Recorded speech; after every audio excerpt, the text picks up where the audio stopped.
Bananas. Everybody loves them as a good snack. They're also great to make into dishes. So today on Cooking with Parker, I'm going to show you to make some delicious banana nut muffins. And then I'm going to have a little bit of fun, make some bananas foster as well. It's going to be a great time in the kitchen. Can't wait to show you these two simple and delicious recipes. It's also part 2 of my series, Fruits A to Z, so B for banana. Let's go. I'm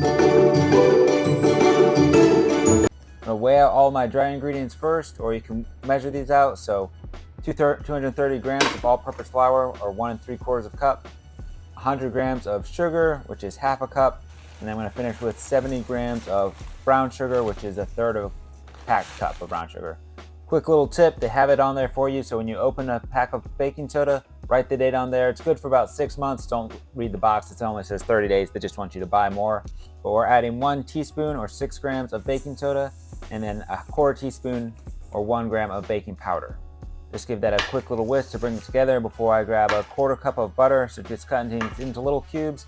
Got that, just pulled it out a little bit so it's not cold, but it's not at room temp. And then I'm grabbing a 1/4 cup or 48 grams of shortening. So I like using the butter, and shortening gives a nice rise and flavor to my banana muffins. If you don't have both, you can use either one. And I'm grabbing my pastry cutter, gonna cut that into a nice kind of coarse crumb structure.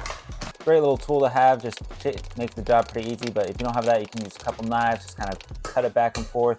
Time for the star of our show, the bananas. So using some nice ripe bananas, or if your bananas are starting to go old, peel them, throw them in the freezer. You can use that for these banana muffins. And just smash them with my pastry cutter. I want to leave them a little chunky, give some texture. Go ahead and grab our eggs, crack that on a flat surface, never the side of the bowl, just helps avoid getting any eggshells in. If you want to be safe, you can do it in a separate bowl and then pour your eggs in, but I save some dishes. I trust myself well enough to do this.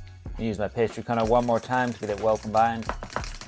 And then I'm going to go ahead and grab half a cup or 60 grams of whole walnuts and crack these with my hands a little bit. You can also chop them with a knife. And then half a cup or 50 grams of already cracked pecans. You just don't want any big pieces, but a few chunks are going to be good. And then salt them with about a teaspoon of kosher salt. I'll pop this in the oven at 350 for 5 to 6 minutes so it's nice and roasted. Go ahead and combine our wet and dry ingredients next. So still using pastry cutter for this, actually just bring it together with that. Decided to go ahead and switch to a nice rubber spatula though, so make sure I get all the way to the bottom, get all the bananas out of the bowl. I'm gonna add a teaspoon or 4 grams of vanilla extract, and then a teaspoon or 5 grams of dark rum. Don't usually do this step, but I had it out for the banana foster, decided to throw it in there, helped out a little bit.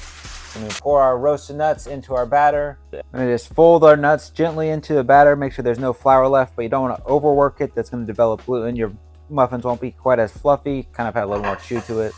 Next, I'm gonna spray down a 12-cup muffin tin with some baking spray. Mine was running a little bit low, but I had enough to get the job done. Go ahead and flour your muffin tin as well. This will help keep the muffins from sticking even more. Add a little sugar, that's gonna add some extra caramelization to the outside of your muffin, give it some nice extra texture. Just work the flour around till it coats everything evenly. You kind of knock it out, get rid of any of that excess flour. It's going to create a nice barrier for your muffins, help keep the wet batter from sticking. Then I'm going to add about 1/3 cup measuring cup, scoop that in there, or you could use kind of an ice cream scoop, something like that. Scoop these so they're about even. They don't have to be 12 exact muffins. We're not on Great British Baking Show here, but you just want nice even muffins so they cook the same way, have a nice consistent look. And then at the end, go ahead and get all that goodness out. That gives you your full 12 muffins. Go back and get any little bit extra from your measuring spoon. You don't want to let any of this batter go to waste. Lick the bowl if you want to. I won't judge you there. Finish with a couple taps. This makes it batter nice and flat. I'm going to pop this in the oven that I preheated at 350 degrees. I'm going to cook this for about 15 to 20 minutes. I'm going to go ahead and use the toothpick test. So we're going to insert a toothpick into one of the center muffins. Make sure it comes out just a couple crumbs.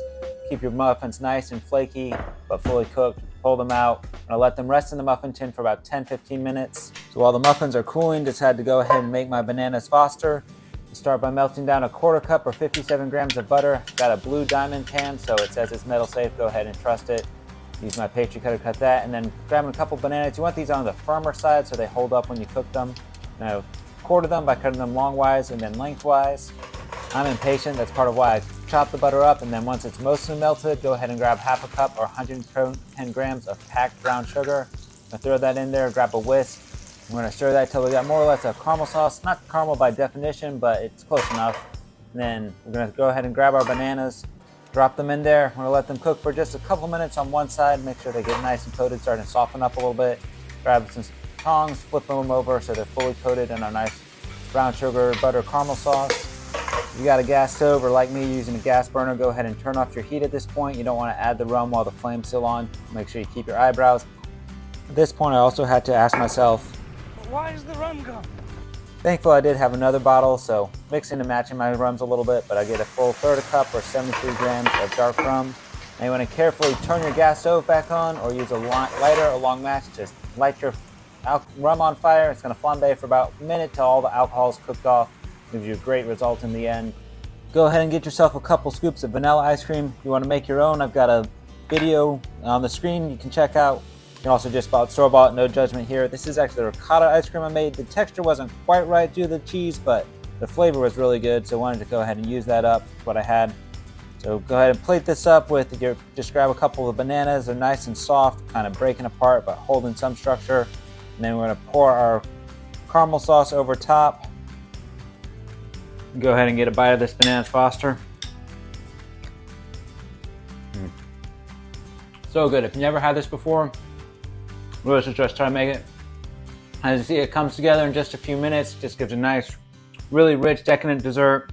A rum, ice cream, caramel sauce. Nice soft bananas. Can't go wrong with this. Now that the muffins have cooled down, I'm gonna go ahead and break one open, show you the inside. It's got a great crumb structure, ribbons of banana, and little chunks of nuts. I'm telling you. Time for one of my favorite parts of the video, the taste test. Muffin is so nice and moist and fluffy. Got that crunch from the pecans and the walnuts. Want to make banana bread? Promise you this is a great way to do it, and won't let you down.